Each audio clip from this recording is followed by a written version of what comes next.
से बोलिए सरस्वती मैया की। माई महारानी को के हंसवा सवार आवतारी सखी सुनो अपना दुआर। Music by Mohan Yadav.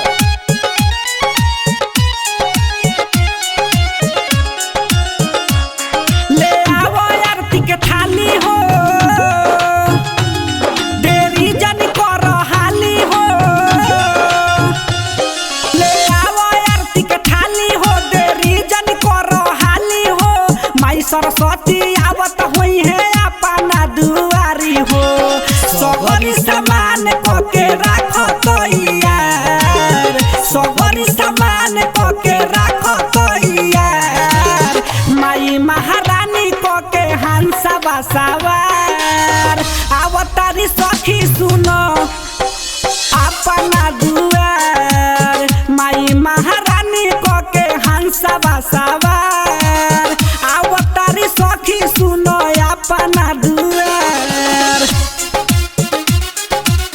माई महारानी को के हंसवा सवार आवतारी सखी सुनो अपना दुआर। Music by Mohan Yadav. सूर के दाता हई सरस्वती माता, ई करे बजावल धुने सगर सुनाता।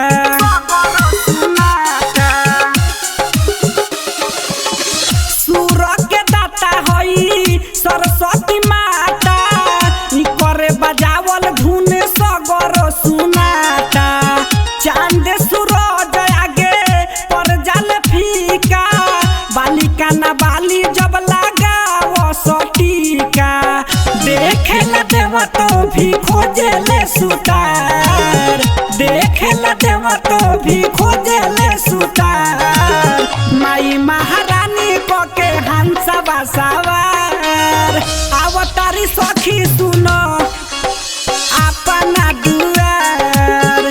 माई महारानी को के हंसवा सवार आवतारी सखी सुनो अपना दुआर। माई महारानी को के हंसवा सवार आवतारी सखी सुनो अपना दुआर। Music by Mohan Yadav. इनके दया से दीपू पवन सीखे हो, अजित कुमार कुशवाहा गीत लिखे हो, गीत लिखे हो।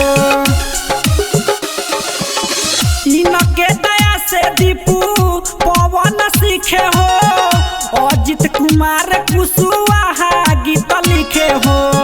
चंदन छाए गावेला भजन रे, सरस्वती माई के बैठी शरण में। आई गई माई चल के आरती उतार, आई गई माई चल के आरती उतार।